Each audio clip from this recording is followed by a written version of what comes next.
Welcome back to Psychiatry Bootcamp. I am very excited to be releasing this episode. My producer, Matt, says it's his favorite episode in the whole series, so I hope that you agree. We talk a little bit about specific considerations for eating disorders seen in the general medical hospital, but really this episode gives a broad introduction for eating disorders in general, which of course present at all levels of care. This episode will be very helpful for clinicians and trainees who are our usual audience, but I also think that it provides really useful information for patients and family. For the first time in history, I have two guests today, and they are world-renowned experts with decades of clinical experience in this area. They have a combined 8 board certifications, which is really a bit mind-boggling.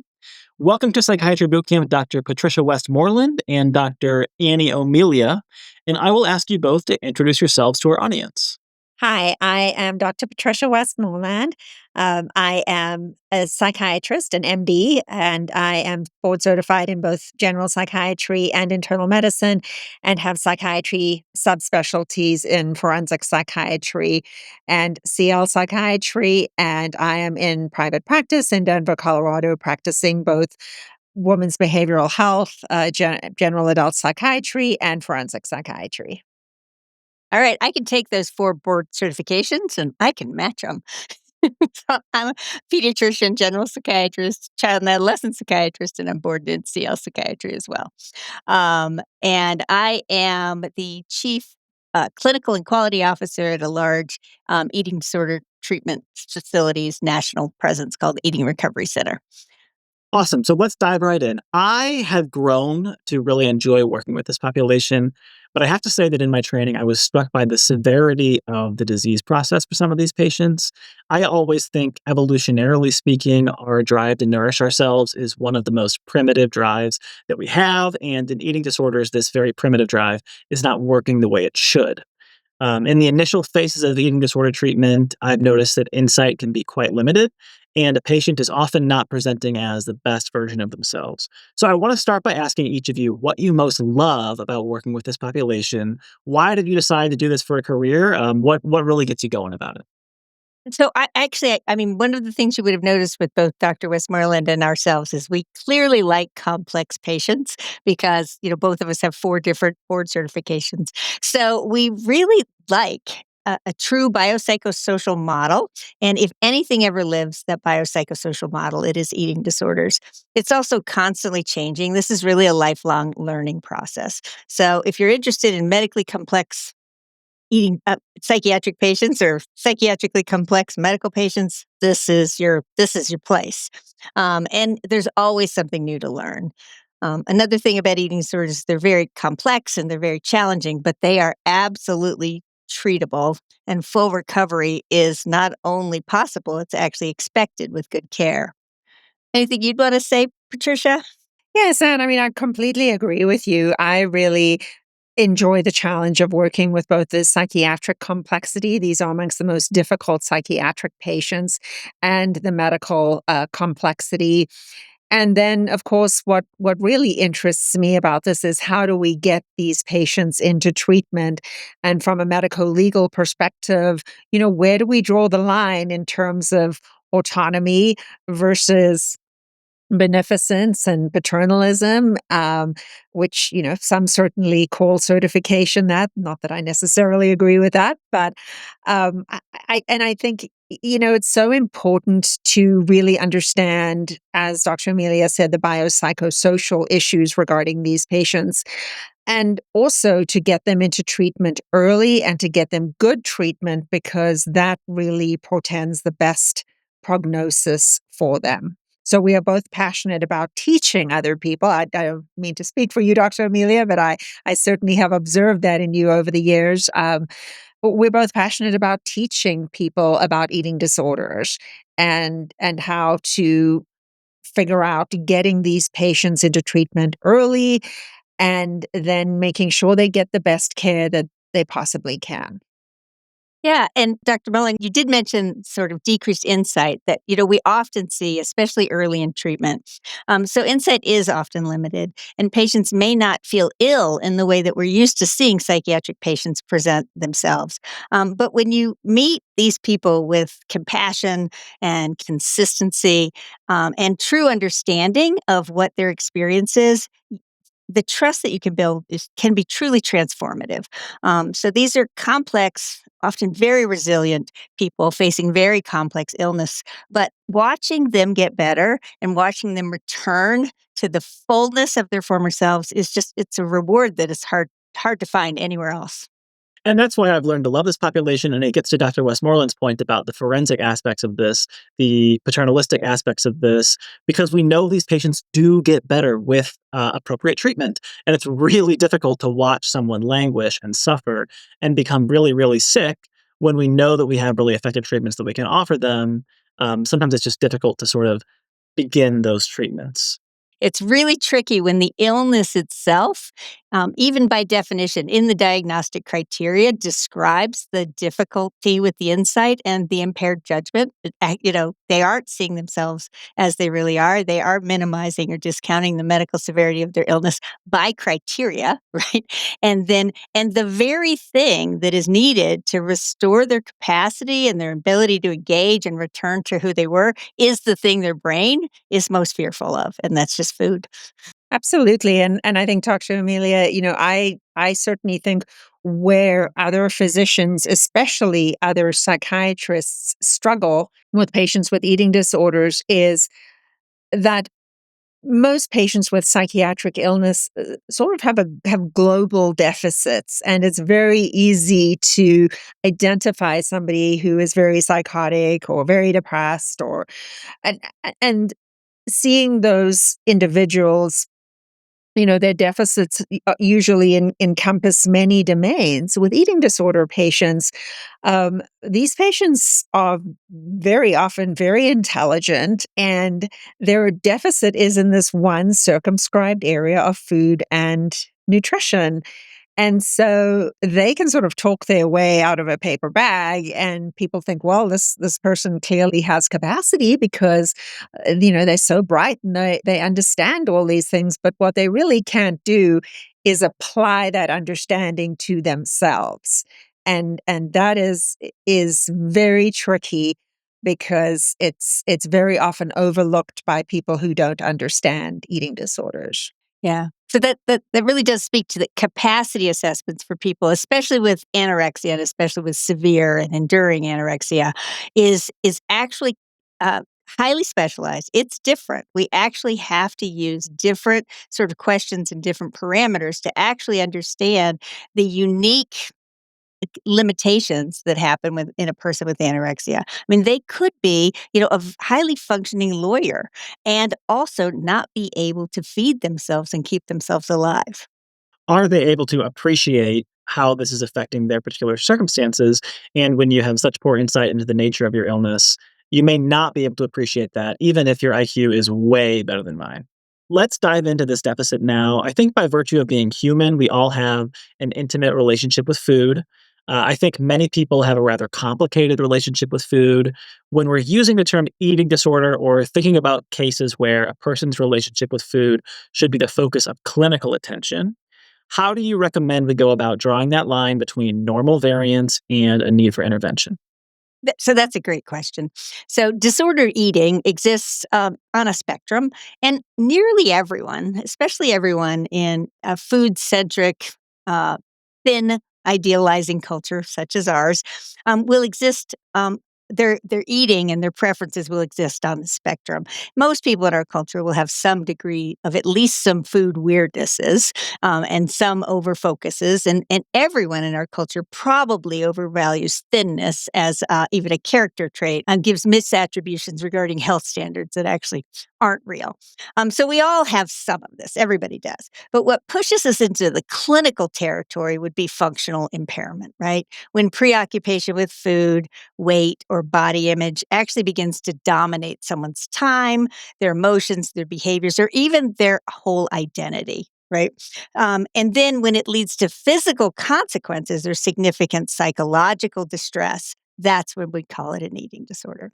So everybody's got pieces of it, but it's functional impairment. It really, really crosses into who you are and how your body is functioning. And we could also look at rigid patterns. A lot of people have preferences and patterns, and they can put themselves, at least temporarily, on all kinds of health plans, right? But if we're looking for strict rules around eating or exercise or compensatory behaviors, that can also serve as a really maladaptive coping strategy. Interesting. Very poor flexibility with their dietary patterns, with what they're willing to accept in terms of their relationship with food. So this reporting is part of a season specifically focusing on consultation-liaison psychiatry, and so I want to take an approach of consult psychiatrists that are seeing a patient in the general medical hospital and are thinking about an eating disorder. What are the most common eating disorders that we should expect to see in the general medical hospital? So, very often, individuals with eating disorders are hospitalized medically. And at that time, they may not even have been diagnosed with an eating disorder, or they may not even agree with a diagnosis of an eating disorder, but they present with amenorrhea, bradycardia, fatigue, weakness. And then, obviously, in individuals who are purgers, whether it be by vomiting or by laxatives, those individuals very often present with dehydration, electrolyte abnormalities, etc. And, very often it's not like they will come into the hospital and say, I'm purging. This is why my potassium is so low. They'll come in dehydrated and hypokalemic, and they'll say, I don't know what happened. Another issue, obviously, which is very dangerous, is hypoglycemia. And, these patients have hypoglycemic unawareness when they get very, very ill. So people with unexplained low blood sugars. And so I think, on a CL service, I think an individual is more likely to be asked to come and see somebody who, has had this inexplicable loss of weight, or these, strange electrolyte abnormalities that they don't know why they have. And I think, that's where there's an opportunity for CL psychiatrists to really kind of, dive in, ask the patient questions, ask the family questions. Collateral information is really, really important, especially at a time when somebody's insight is so limited into where they're at right now. And you also may not even realize that where they're at right now is degrees away from where they started. You may, and I think this is a very common mistake. People will be called to see a patient with an eating disorder, and they'll say, look a bit thin, but they don't, But what they don't realize is that person has lost 40, 50, 60 pounds, and that is not their normal body weight, and never will be their normal body weight. So I think it's really important to sort of look for supporting information, and to really kind of look into the medical signs and symptoms that might really tell you that this person has an eating disorder. I'm gonna go back a little bit to what I heard as the original question and add to what Dr. Westmoreland said. And you just sort of said, what are the eating disorders we're likely to see in a medical setting? And I would encourage people to be thinking about eating disorders and the medical consequences as sort of two main lanes. And that's the restricting type eating disorders, and that would be anorexia nervosa, and an atypical anorexia nervosa, as Dr. Westmoreland was talking about. So people still in normal or even larger sized bodies can have anorexia nervosa, and the medical and psychiatric consequences are just as severe. So restricting types eating disorders would be ARFID, anorexia, atypical anorexia. And then there's the purging arm, and those would be people who find themselves in the hospital due to the medical consequences of their purging behaviors, whether it be laxative abuse, diuretic abuse, or self-induced vomiting, or even sometimes over-exercising as a purging behavior. So it's really, we'd be thinking about the effects of starvation, inadequate nutritional intake versus the effects of purging behaviors, and sort of categorizing them that way as we go down our diagnostic trees and think about the kind of questions we want to ask and the treatments we want to put in place. How common are eating disorders? Do we have prevalence estimates for each individual disorder that are somewhat reliable? So, on paper, they don't look as common, Yeah. that common. So, as I said, I think everybody's got a little bit of their own sort of quirks and weirdnesses around eating. So, and we also don't do a very good job of diagnosing eating disorders. And so there are a lot of subclinical symptoms or people, and there's a lot of underdiagnosis going on. But those sort of concerns are rampant. So the real world burden is going to be higher than the numbers that I'm going to quote. And that would be for anorexia nervosa, like the full on diagnosis. It's probably about 1% of the population. It's probably about the same for binge eating disorder. Anorexia nervosa still seems to affect women more than men, although men are very much underdiagnosed. And binge eating disorder is probably pretty equal across genders. And then bulimia is probably about a half of a percentage as far as you know the whole prevalence. But again, there are lots of subclinical presentations, and people with eating disorders rarely present themselves as saying, "Hi, I'm here for treatment. I'd like treatment for my eating disorder." So often they're missed and very underdiagnosed. I'm going to pitch this one to Dr. Westmoreland. Who is most at risk for eating disorders? So, you know, definitely, as Dr. Amelia says, it's something that we see more in the female population versus male population. However, men are increasingly at risk for eating disorders. There's also a really high risk of having an eating disorder in the LGBTQ plus population due to body image struggles and everything else. As I often tell people, an eating disorder itself is usually not inherited, but people who develop eating disorders inherit certain traits that make them more likely to develop an eating disorder. So people who are anxious, perfectionistic, intelligent, high achieving, goal directed. And, obviously, many of those people also come from families who not only share the same genetics, but who share the same behaviors. Obviously, there are also subgroups of people whose occupation puts them at much higher risk. So, ballet dancers, gymnasts, people who are horse jockeys. Um, for males, wrestlers are at a high risk because they have to make weight. Certainly, models, actresses, anybody whose job demands that they look and be a certain way or weight. And as I said, we really are beginning to learn now more about how not only how males are affected by eating disorders and what puts men at risk for eating disorders, but also our LGBTQ plus population are at very, very high risk. I'm going to add just a couple of things to that, if that's okay.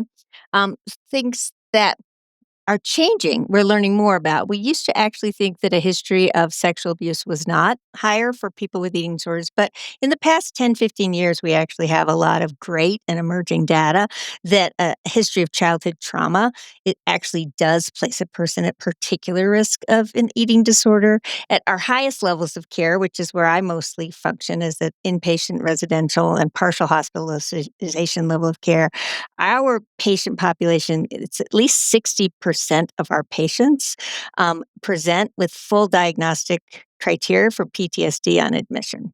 Wow. So that's a lot. So, and it isn't something that we really have known until we've really, really started looking and needed to make new adaptations in our treatment models that, much, much more trauma informed and individualized. So that actually is the thing I wanted to point out. Also wanted to talk about the physical comorbidities that could place a person at risk for developing an eating disorder. So GI dysfunction of any kind, or really any sort of medical illness like diabetes or Ehlers-Danlos actually puts a person at risk for developing an eating disorder because we often actually put into place nutritional treatments that start to have a vulnerable brain with a vulnerable temperament start paying an awful lot of attention to the food we're eating. And then when that gets associated with either judgments that you're doing well or you're doing bad, or you're feeling well or you're feeling bad, based on the food you're taking in, we develop this bi-directional process between the medical illness and the eating disorder, to the point where sometimes it actually gets pretty hard to figure out what came first, the medical or the psychiatric, because they really emphasize each other. They blow each other up. Sounds like psychiatry. Sounds pretty Does, doesn't it? complicated. Sounds like a lot of gray areas. Sounds a little bit muddled at times. I'll underline what Dr. Westmoreland said about the family systems being involved with this genetically, but then also the values that the family has, the behaviors that a patient sees modeled and thinks are valuable and tries to emulate. That's always really jumped out to me when working with these patients. Just an honest question for you guys. One thing that strikes me about the relationship between trauma and eating disorders is people who experience trauma, especially significant trauma, when they're young in life, when they're a child, when they have a right to feel safe and protected, they don't have any control over that, right? And so they lose control over their situation, and they might not have control over basically anything in their life that they should have control over. And it has always struck me that a lot of these patients find that the one thing they can't really control and see results is their relationship with food. Is that sort of an armchair quarterback take on this, or do you actually see that phenomenon clinically? We We absolutely absolutely see do. it. Go ahead, Dr. Amelia. Yeah. Yeah, I mean, to be able to control the size and shape of your body, to be able to control to minute details, exactly the food we take in or the calories we burn off. This is, it can be very, very rewarding. If we think about it in the context of PTSD, right? So part of the criteria for post-traumatic stress disorders, we have to have symptoms of avoidance, right? Well, what better way to avoid all of this noise in our head related to trauma or all of these confusing things? An eating disorder serves perfectly. If you ask a person who has a severe eating disorder, what percentage of your thoughts are about weight, shape, food, or appearance, they will tell you like all of them, right? So it fills up all the space where all of those intrusive thoughts or memories, it's avoidance, just like in classic PTSD. It's just very, very functional. That's a brilliant take on that. Could you tell me about the danger that eating disorders pose? What do we know about morbidity and mortality of eating disorders? So, until deaths from the opioid crisis overtook deaths from anorexia, as being the highest cause of death from any psychiatric illness. I mean, anorexia actually was noted as the highest cause of death. However, now it's second only to deaths from the opioid epidemic. So certainly a very lethal condition, and individuals who starve themselves obviously are at heightened risk for death over time from medical complications of starvation. Um, you know, Unfortunately, if you add into that individuals who are purging as well, they are in many ways at even higher risk for death because of sudden cardiac arrhythmias caused by electrolyte abnormalities that sort of could happen at any time, and could certainly happen at a weight where they look normal, and nobody is really paying much attention to them and to their eating disorder. So eating disorders are very, very dangerous and certainly affect every organ system in the body. Thankfully, we know from working with individuals who have had medical complications of eating disorders, which obviously the sicker you are, the more complications you're likely to have. We know that almost all of those complications are completely reversible with adequate nutrition and treatment, except for osteoporosis. And even that with We're getting better. yeah, we're getting better with advances in care. We're getting better at managing that better too. So I think that's sort of an important message for people to hear, that with prompt treatment, with expert treatment by people who know how to manage the medical complications, people can certainly survive.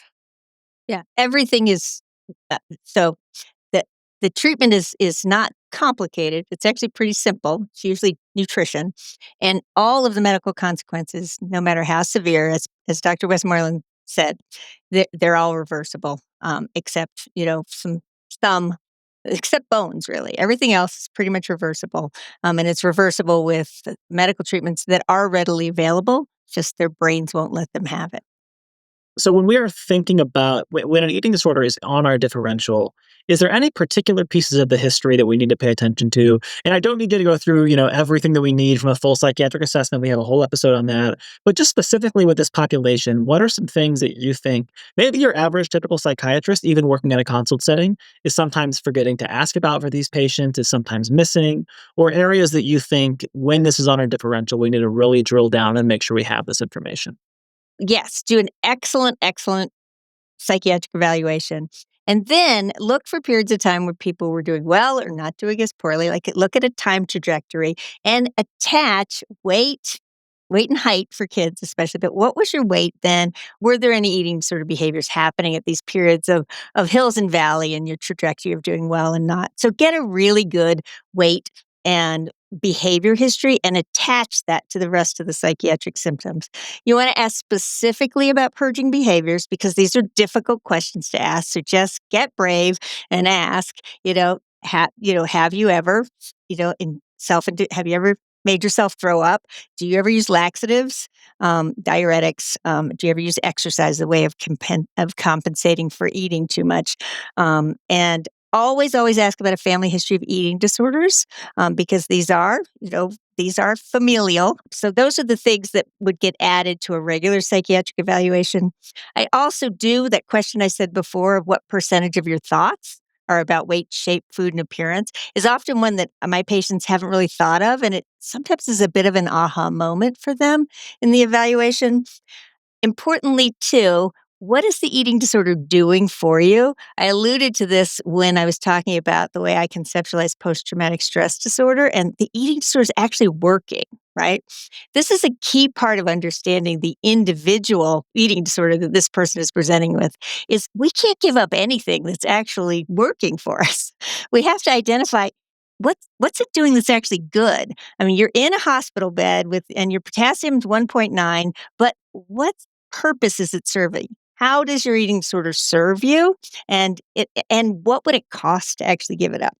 So That's certainly an excellent and very thorough assessment, Dr. Amelia. The other thing is also to sort of make sure that you're asking about comorbid psychiatric and medical illnesses, because certainly most eating disorder patients have at least one or two psychiatric comorbidities. Um, Generalized anxiety disorder is very common. Um, so is post-traumatic stress disorder, so is major depressive disorder. And then also look at their substance use history. Very often, things like diet pills or use of stimulants that they find their way into getting illicitly. And now the thing that's coming up a lot is, unfortunately, Ozempic and the other GLP ones. good Um, point. and Yeah. that is very, very concerning. I've certainly had a number of patients who have managed to get a hold of mom's Ozempic, or even sort of more concerning to me is they sort of get onto a telehealth appointment and they can obtain that very easily. I had a 13-year-old come in with a BMI of 11 who'd been getting GLP-1s off the internet, using a fake name, Yeah. fake age. Hate to say that I'm actually not surprised to hear that. This is going to be an exploding area of research, I'm sure, in the relationship between GLP-1s and eating disorders. So I look forward to that. I'd love to underscore your point about what does this do for you? What a fantastic question. And I like that too, because I think that it challenges someone to think about their situation in a way from a lens that maybe they haven't yet. And I think that that's similar to working with patients with substance use disorders to appreciate that this relationship with the substance is serving some purpose. So, same with self-harm, right? There are patients who maybe cut themselves, and to just say, that's a bad behavior, stop doing that, or why are you hurting yourself? Don't you know that's bad for you? We need to start from a place of surely this is serving some function and can that guide my treatment? Right. And let's explore together why it actually makes sense. This looks like it makes no sense at all, right? It's like it looks bizarre, but there must be a part of this that makes sense. So how can we get to a place where we could understand that it's actually kind of a smart thing for your brain to have figured out how to do? It's helping you with something. Let's figure that out.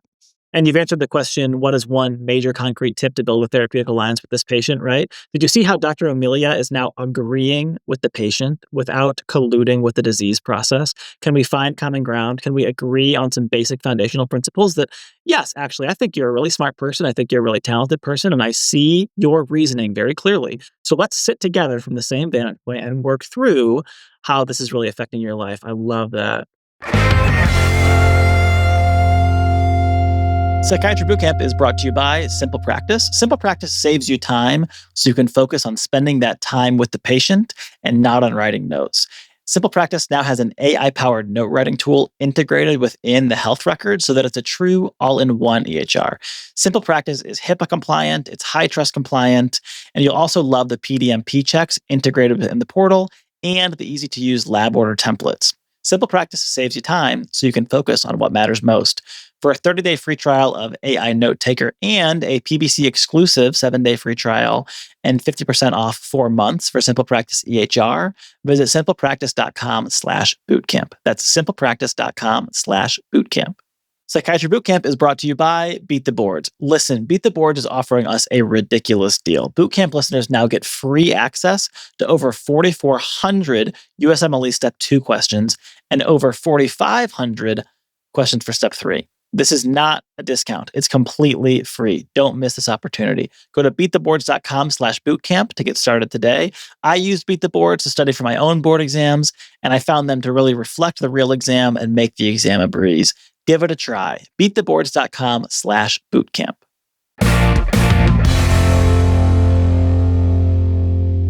Let's talk a little bit about the levels of care that are available for patients with eating disorders. I think on consults, this is one of, if not the major question. So could one of you just walk me through the treatment landscape? What are the different levels of care that are theoretically available for people with eating disorders?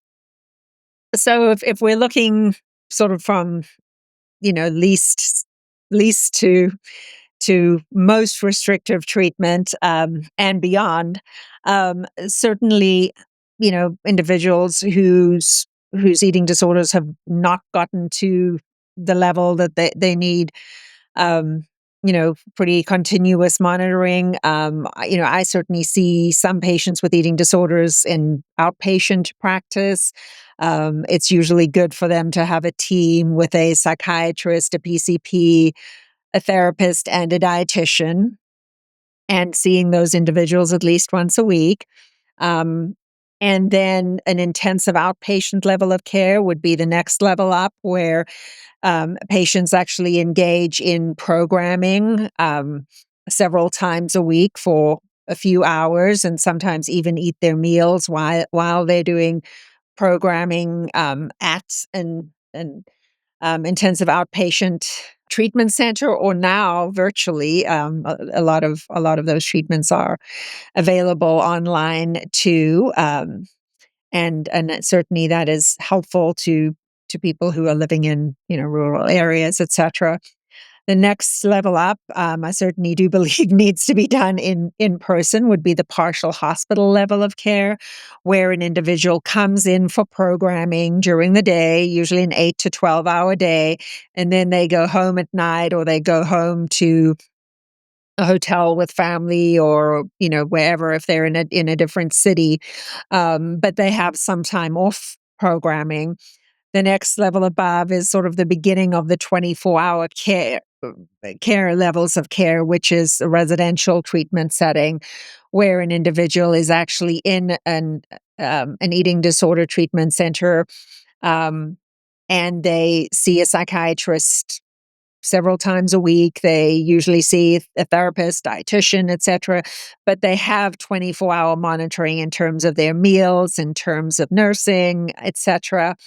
The level that's higher up than that is what we call inpatient, certainly very similar, except a much more intensive level of monitoring from an MD perspective and typically from a nursing perspective too.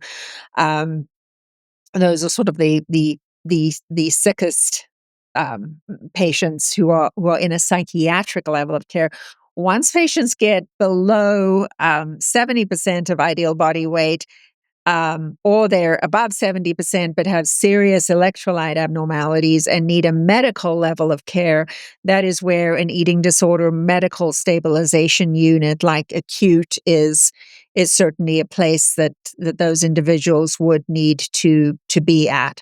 Certainly there are. Yeah, so, or it could be an inpatient medical unit where exactly, yeah, where Dr. Mullen might be meeting. Exactly. It could also be an inpatient medical center, or an inpatient medical unit that has one patient who's being followed by the CL service, and the goal would be to get that person medically stable enough so that they can then step down to an inpatient level of care or residential level of care. So basically 5 levels of care: inpatient medical, which is what we're mostly talking about today; inpatient psychiatric, where safety is still the primary concern; residential treatment, which is, where weight restoration or behavioral stabilization would be happening. Then we step them down to partial hospitalization and intensive outpatient. So 5 levels of care. Dr. Westmoreland did a lovely job of explaining that. I just wanted to say, where do you think our patients think they belong? They, they they always think the lower level of care compared to the guidelines that we generally use. And so that's just a thing to be on the lookout for. Our patients, due to their lack of insight, their minimization of the seriousness of their illness, and the functional role the eating disorder is working for them in some ways. A lot of our patients will want to get, they want to feel physically better, but they don't want to give up the eating disorder. And so when we're presenting these levels of care to the patients who really need high levels of care, most of them will actually have a hard time understanding and accepting that. And they'll be thinking, oh, IOP should be fine. For sure. And I've definitely seen that myself. We have a truly global audience. I think 65% of our podcast is in the US. It's freely available across the globe. So the people listening to this are really practicing in all different sorts of settings, with all different levels of resources, with all different levels of support, with patients of all different demographics, et cetera. I think one really, really helpful clinical thing to discuss would be specific guidelines for when does this patient absolutely need to stay in the medical hospital from a medical perspective, and when can I consider discharging this patient to the next level of care that is available to me? Are there any specific guidelines? I know, Dr. Westmoreland, you mentioned the less than 70% of ideal body weight. Can you guys flesh out for me what factors I'm considering when I'm considering discharge from the medical hospital? Yeah, I mean, certainly the 70% of ideal body weight. And, you know, that is one component of being medically stable. Other components include, obviously, if somebody's come in, above 70% and has electrolyte abnormalities, those need to have been fixed. Certainly, somebody needs to be out of the danger of refeeding syndrome. They need to be well enough in terms of their heart rate. Many of our patients come in, when they come into a medical level of care, have significant bradycardia. That usually resolves, within a few weeks, and it's very important to see that resolved. Is there any particular number there for bradycardia that we're looking for? We're certainly looking for heart rate to be, above the 50s. That's certainly been my experience working in a medical setting. When heart rate's in the 40s and 30s, it's scary. 20s. Yeah, in 20s sometimes. So obviously that's important. You also want to make sure that the individual is able to take in enough nutrition to be able to manage at the next level of care. Right. So that I was to say that if we're looking across continents and all sorts of different availabilities of specialized eating sort of programs, it isn't that unusual, even in the United States, to have only outpatient available. So we're looking at medical stabilization and then an outpatient team. In which case, we really need to be having our discharge criteria reflect being able to be successful at what is available next. So if we have specialized inpatient eating disorder care available, we can send those people out of a medical bed much more quickly, still even with low heart rates, with feeding tubes, as long as, their electrolytes are more stable and, they don't need telemetry anymore, those people could move more quickly. But if we're in a place where the only thing available is maybe virtual intensive outpatient care with very little medical monitoring, we're going to need to make sure that person is able to demonstrate clear and consistent weight restoration with PO intake only, no dependence on tube feeds, and will need minimal medical monitoring. So that's a person who would need to stay in a medical bed much longer, depending on what is available to them next. That is an excellent point, Dr. Amelia. And you really do have to consider what resources are available to that particular patient at that particular time. And you also got to be cognizant of the fact that, I've certainly in working in a medical level of care seen patients advocate strongly to take, a huge leap and go back to outpatient treatment and miss the levels in between because they don't need them or it hasn't worked before or whatever it is. So I think we've got to be conscious not only what's available, but what the patient will commit to. If the patient won't, actually commit to that themselves, can they be um, mandated to care? What are the resources available, etc. Definitely a lot of thorny legal issues here. And this is where I'll remind listeners that if you're working in a hospital setting, there is a well paid lawyer available to you that we often forget about. So don't forget to reach out to your hospital legal, reach out to risk management, and reach out to your supervisors, reach out to experts in the field. They're always more than willing to discuss these issues and help you when you find yourself in a pinch. There's often also an ethics committee Yes, in hospitals. absolutely. Yeah. Mhm. I just think we forget all of these various things that are available to us, and we feel like this decision is resting solely on our shoulders. And a lot of times, a lot of it is resting on our shoulders as a psychiatrist. But we certainly can never be above asking for help when it's available to us. Some things that I found in my pre-reading for this. So you mentioned we're paying attention closely to the autonomic nervous system to ensure that they're at least relatively medically stable to move to the next level of care.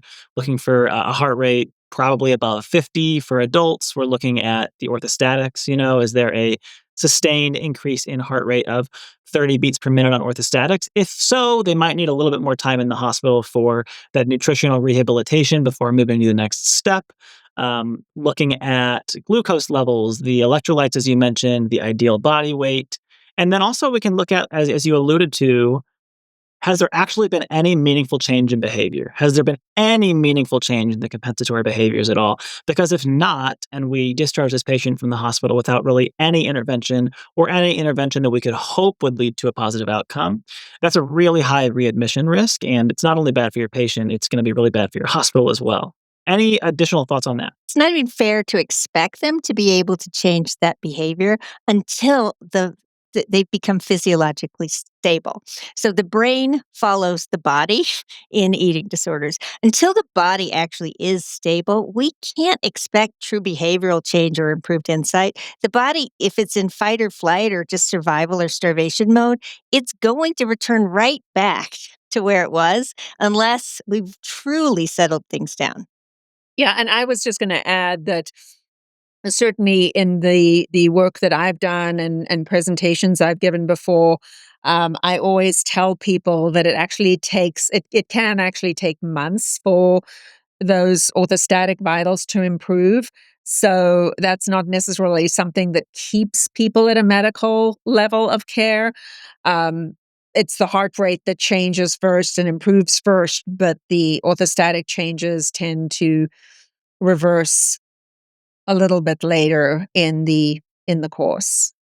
I mean, then that is assuming that everything else is equal, that they're not suddenly dehydrated by purging, or suddenly, if we in somebody who is not purging and there's sort of good, slow progression with intake, etc., those changes are still going to take a while. Often following the heart rate first, it sounds like, on the inpatient medical floor. And we will link the relevant guidelines, which I should have written in my episode notes. I don't know the name off the top of my head. We will link those guidelines in the episode notes for our listeners as well. I want to go through just 3 of the most common eating disorders to get your approach to treatment, and then we'll kind of wrap up.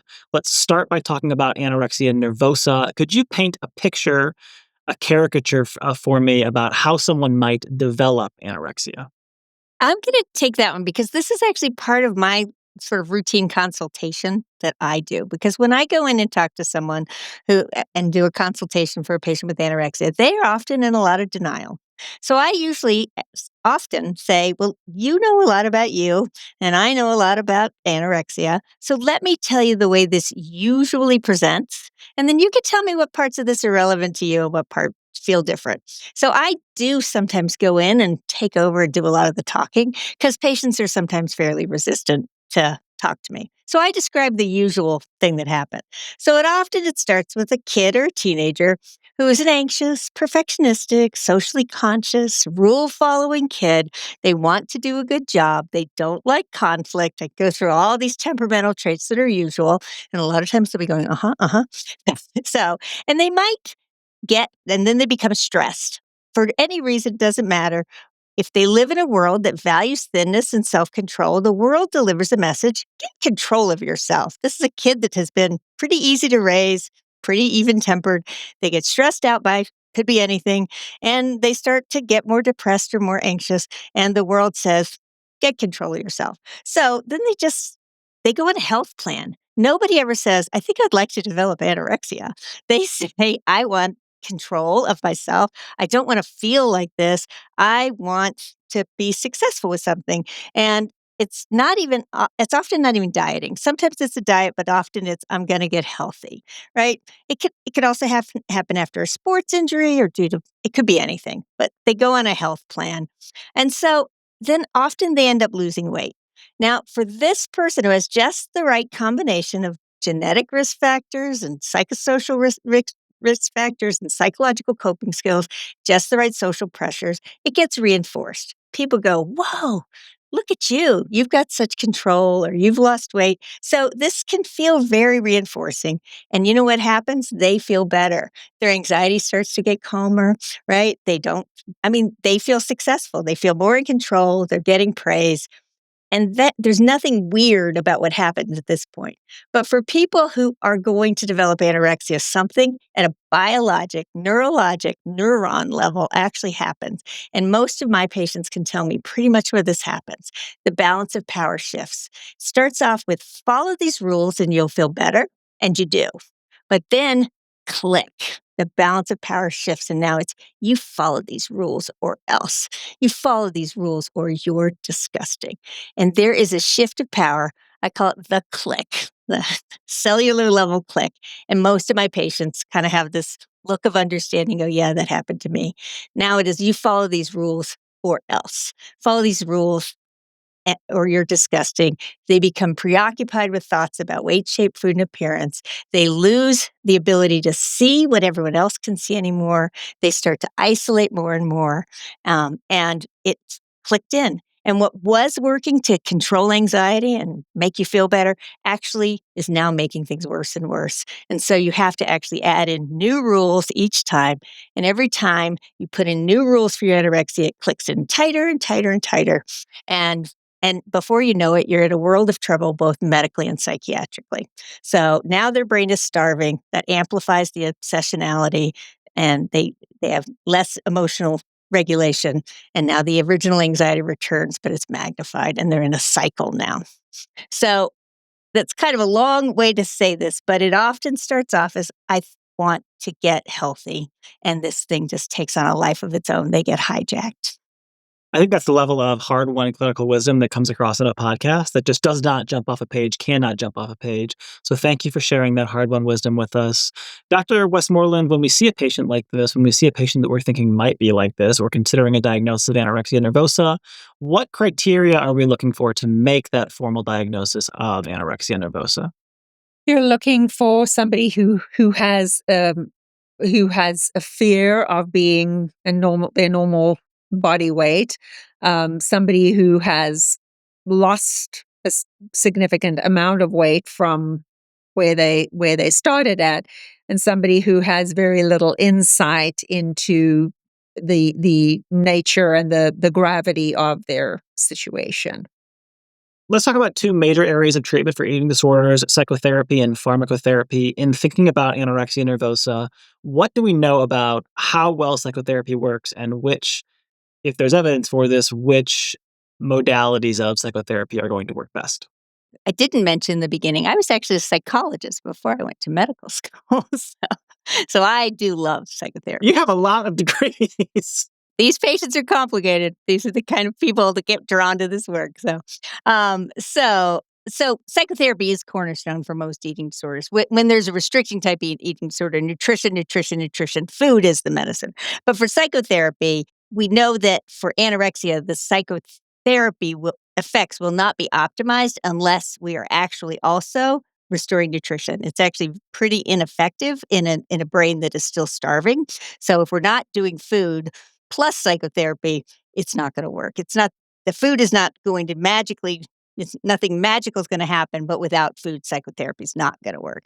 For adolescents, we use most evidence-based treatment is actually family-based therapy for anorexia, and there's good evidence for family-based therapy for bulimia, binge eating disorder, and ARFID as well. And that's really where we give most of the control and the decision-making around the nutritional restoration process to the parents. For adults, CBTE is actually very, very effective. And when that's not working, we use a lot of DBT and ACT. For eating disorders, aligning the patients with their true values and their priorities can help them find the motivation and the reason to do something as hard as giving up their eating disorder symptoms because there's something that they can identify that they value more than what the eating disorder is doing for them. Did I hear you correctly that you are saying we are actually treating the parents as well? The parents become the treaters. Yeah, in Ah, family-based therapy, we empower the parents to feed their child. There's 3 phases of family-based therapy, and phase 1 is the nutritional stabilization and restoration phase, and it's an agnostic approach to eating disorders. We don't even worry about why it happened or how it happened. It's just unless we feed this child and get them nutritionally restored, nothing else we do will matter. And then we go into phase 2, where we start to give control of the eating back to the kid, and we start to explore some of the precipitating and perpetuating factors of the eating disorder. And then in phase 3, the kid has complete control of their food again, and that's where we get to explore all of the identity issues and the stresses and the trauma and all of the things that actually helped to contribute to the start and continuation of the eating disorder. beautiful. Thank you for demystifying family therapy for eating disorders for us. What about psychopharmacology? Any boot camp level thoughts on psychopharmacology for anorexia nervosa? Yeah, I mean, there's only one FDA approved medication, and that is Prozac for bulimia. There are some other medications that are FDA approved for binge eating disorder. There really isn't anything from a medication side that is really going to work well until somebody has at least started their nutritional journey. Um, because, for example, serotonin reuptake inhibitors, if the brain is not making serotonin, you're really not going to be able to do things with selective serotonin reuptake inhibitors. Certainly if the individual I think in a clinical approach, if I see somebody who has a very severe eating disorder and they're not on any medications, I'm probably not going to put them on any medications. However, that's usually not the case. They usually come on medications because most people have thought, well, if I give them some Effexor or Prozac or this or that, it's going to help. Um, and certainly can help with the other comorbidities, but it's not going to work optimally while the person is malnourished and underweight. So I typically don't make changes to it, um, until we have a better picture of this patient at their at a better body weight. Having said all of that, there certainly are other medications that can be used, you know, for sort of symptomatic controls, for severe anxiety before meals. Sometimes tiny doses of hydroxyzine or tiny doses of Ativan can be useful for patients who really have body image distortion that is sort of at the delusional level, which is actually pretty frequent. Sometimes using a little bit of olanzapine can be helpful, but again, in each patient, you've got to weigh the risks and the benefits, and you also have to make sure that you really are treating this patient as a colleague of mine who treats eating disorder patients says, it's like treating geriatrics. You've got to be very, very aware of the side effects of the medications, and you start very, very low. You don't give somebody, for example, 100 or 200 milligrams of hydroxyzine. You give them 10 milligrams or 12.5. You start very slowly and you watch very carefully for side effects. Yeah. I also want to just point out one other thing. So, as Dr. Westmoreland said, medications have minimal, modest effect in anorexia and nervosa, and SSRIs and other and monoamine-based medications they're not going to work in a starving brain. And what we often see is not necessarily that people have started these medications for the eating disorder, but for the comorbid OCD or PTSD or things like that. And I'm just here to tell you that doesn't work either. So we focus on weight restoration first, then psychopharmacology for both the eating disorder and the comorbidities would come later. So to your point about medications that affect monoamines not being useful in this population, that's like all of our medications. Pretty much every medication. So, I know. All right. Sometimes, as Patricia was saying, I was saying, I didn't. Yeah.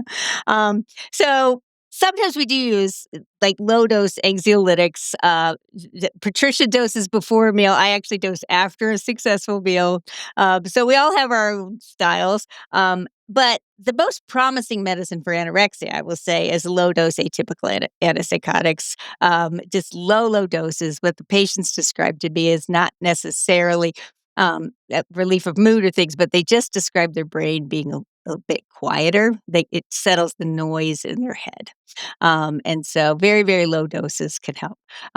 I'll also just say, as Patricia said, high dose Prozac for bulimia does have an FDA indication. There's probably no reason to think fluoxetine actually has a particular usefulness compared to other SSRIs. So I picked that based on tolerance and side effect profiles. But we do need to dose at higher doses.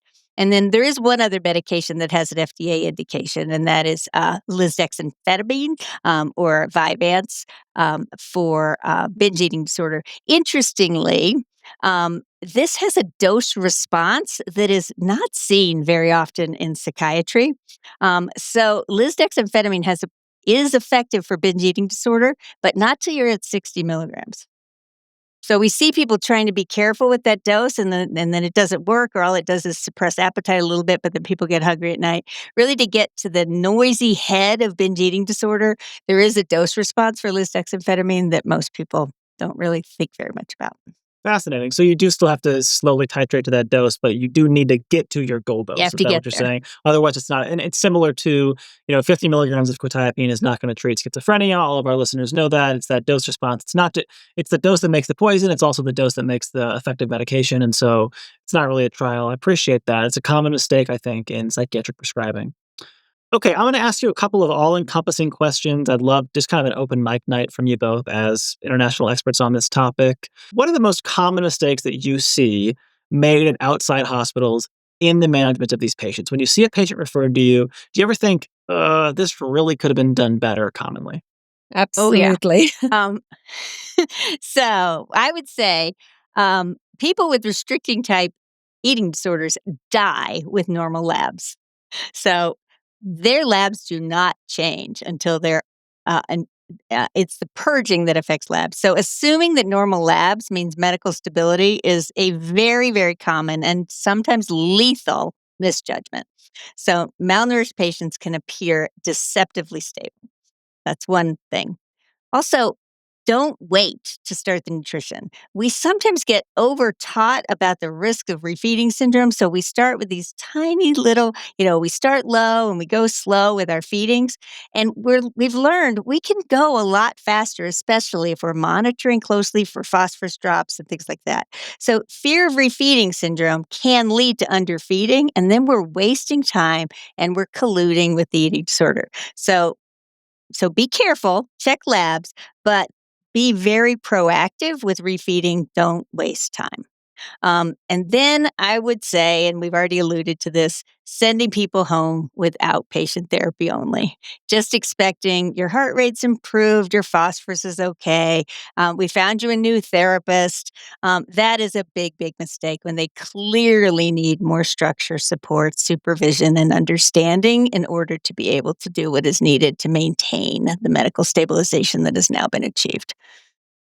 That's the best question I asked. That's a wonderful answer. Super enlightening. Anything from you, Dr. Yeah, Westmoreland? I mean, one mistake that is often made with patients who purge, which leads them to be very, very reluctant in seeking care, is somebody comes into the emergency room, they've been purging, they look dehydrated. Well, what do you do with somebody who's dehydrated? You give them fluid, right? The problem with these patients is because they have been purging chronically, their aldosterone level is really high. And once you start giving them fluids, they're basically going to swell up like the Michelin balloon. Yeah. And we have, Pseudo-Barter syndrome is yes, one of the pseudobartus biggest things syndrome. that we can do wrong. Yes, pseudobartus syndrome is a huge problem. How do we fix that? We treat them with spironolactone so that we can get those, aldosterone levels back down. We can get them, losing some of that fluid. Sometimes we need to add Lasix to that.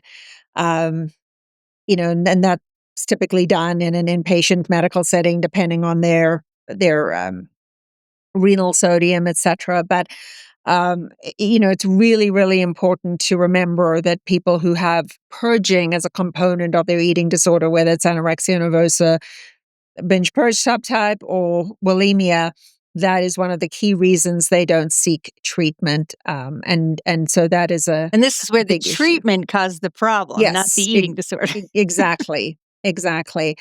Um, in terms of other things that I've seen, I think not being aware of how easily hypoglycemia can kill these patients, that is a big issue. Um, our patients develop hypoglycemic unawareness. And so, they if you're not monitoring their blood glucose and they're significantly underweight, you could end up with a dead patient pretty quickly. And I've also had patients who have, wanted to go home and under those circumstances and have said, oh, yes, I have some low blood sugars, but I've never really felt bad with it. So why would it be a problem? Well, it's not a problem until it is a problem. So that's certainly another big issue.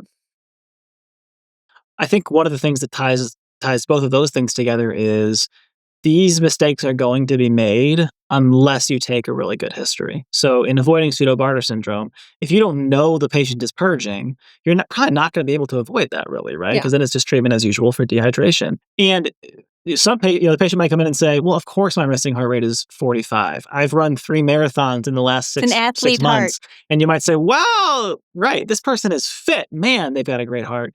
And I'm not too worried about the glucose because they said they feel fine. There's no mental status changes. There's no history of seizures, so they can go home, right?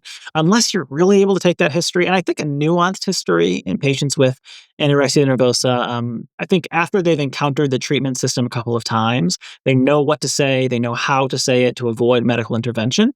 And so unless you can be a bit of a detective and peel the onion a bit and ask some of those uncomfortable questions, you are going to miss that. And in the case of low glucose, bradycardia, and electrolyte abnormalities, that can be a fatal thing to miss really quickly. Yep. So here's one of the eating disorder expert tricks that we all practice. We get bradycardia. Oh, I have an athletic heart. My cardiologist tested it, and it's all okay. Whatever.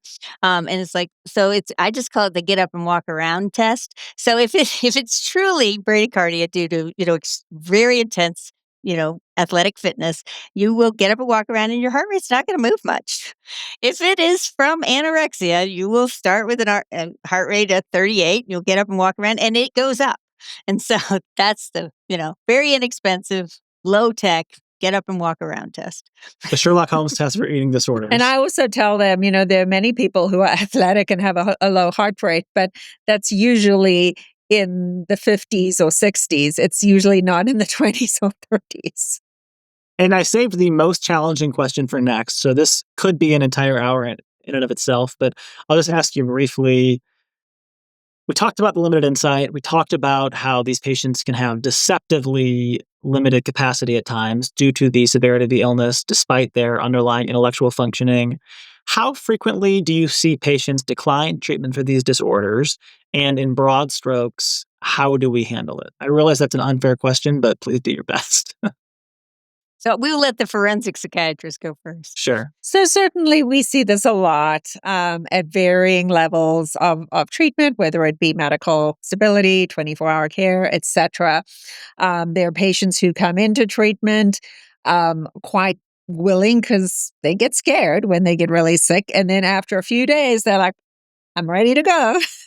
There are others who come in and the minute they look at what they're going to have to eat and what they're going to have to do, they want to go then. And then there are others who later in the course of treatment, have decided they've had enough.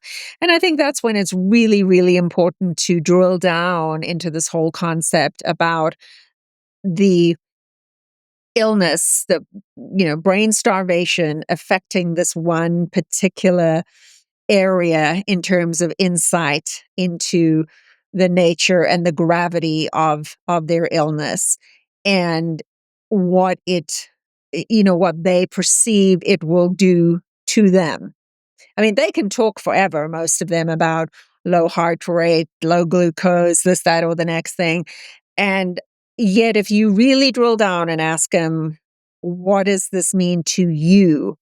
It will be, that's never happened to me, so it's not going to happen, is an answer I've frequently received. Another one is, my body, I think it would be very abnormal if you, at the same height as me, wanted to weigh 80 pounds, but hey, my body's different. It can do that, So it's this lack of insight. And I think, it's really, really important to assess that patient thoroughly. And unfortunately, what you're able to do about that depends on the laws in the particular state that you live in.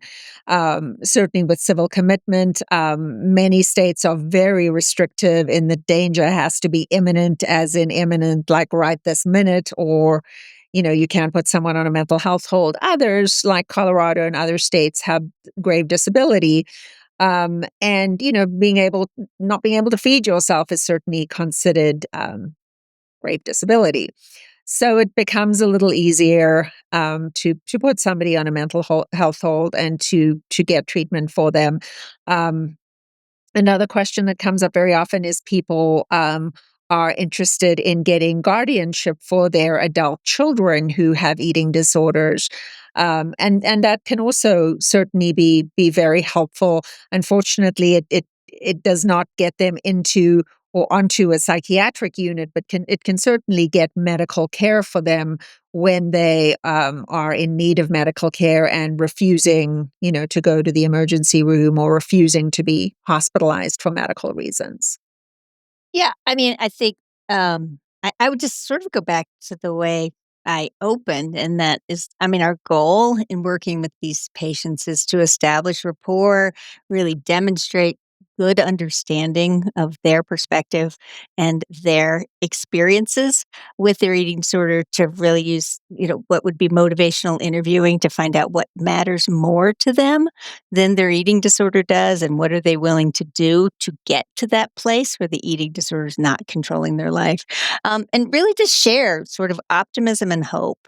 A big part of treating eating disorders is carrying hope for the patients and their families. So, I have seen many, many patients, with the most severe forms of eating disorders get completely better. And I know it's possible, and I know it's possible for everyone.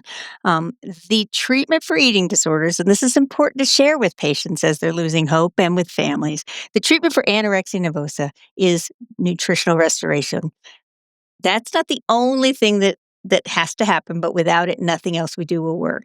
So restoring weight to a true nutritional stabilization and maintaining that weight for a year is the treatment. We can do a lot of other things to help people tolerate what will be the most difficult year of their life, but everyone can get better.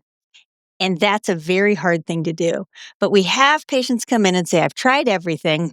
I've been to treatment many, many times and nothing's ever worked. My question is always, have you ever truly restored your weight and maintained that weight for a year?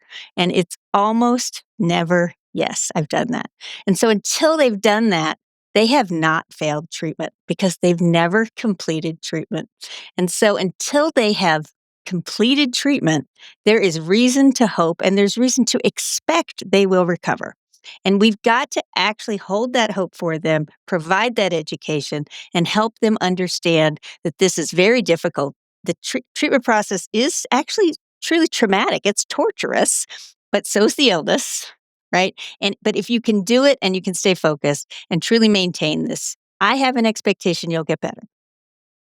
Certainly, guardianship, civil commitment, and all of those things, are ways of holding hope for the patient. They're ways of holding the patient and carrying the patient when they cannot carry themselves. And getting them to the point where they're able to take back ownership of their lives and of their psychiatric treatment and all of that when their brains are sufficiently nourished.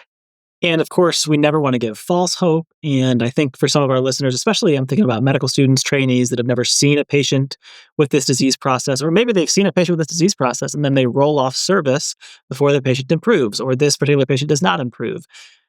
You can read all the evidence you want, but I think you're just going to have to take our word for it from the three of us, from little old me and our two internationally renowned experts on this topic. These patients really, really do get better. And then they have an excellent quality of life because their pre-morbid functioning is excellent and they're themselves again. And we're all tearing up. For those of you who are audio, we're all tearing up because it's just amazing to watch people flourish when they recover from what is the most deadly disease in all of psychiatry. Yeah. The most deadly disease, but also, you know, there are not many illnesses in psychiatry that are chronic and severe that we can still say you could walk away from this.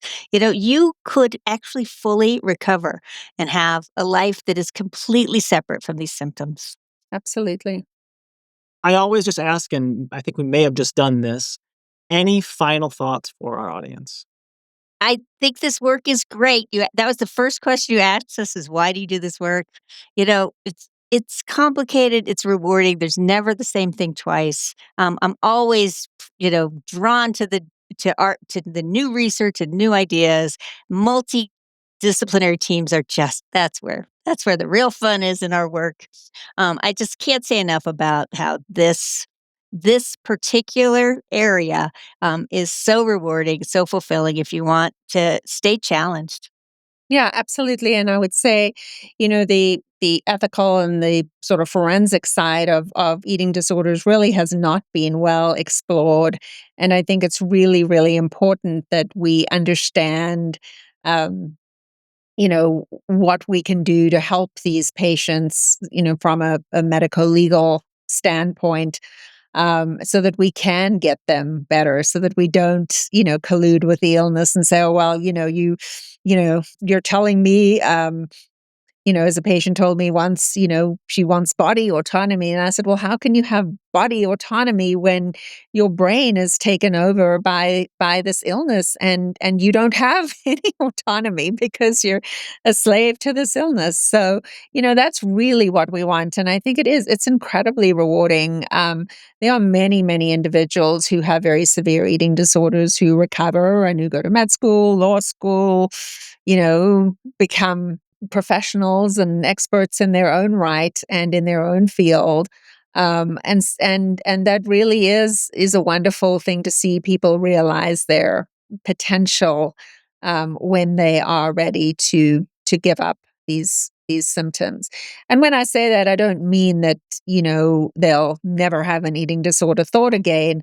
The analogy I use with patients is, food analogy. It's like a pie. Instead of the eating disorder thoughts taking up all of the pie, it sort of narrows down, and it's only one little piece of the pie in your brain that is thinking about body image and weight. Whereas when you were in the midst of the disorder, it was And your who whole among brain. us doesn't Yeah. care about what we look Yeah. like, right? Yeah.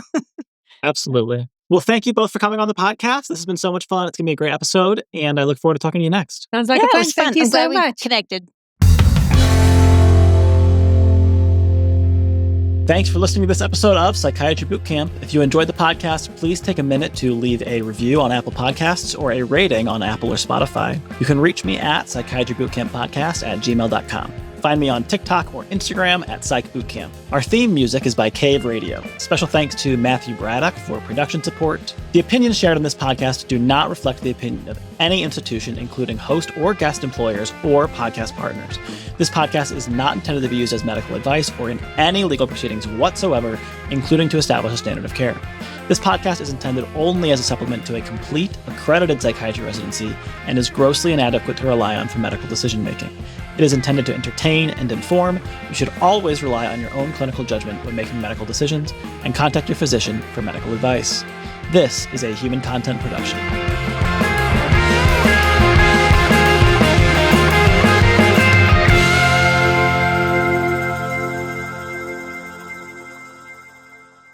Hey everyone, thanks for watching. If you enjoyed the show, please remember to subscribe to the channel. If you'd like more episodes, you can click right here. I'd love to connect with you more, and I'm looking forward to talking to you next.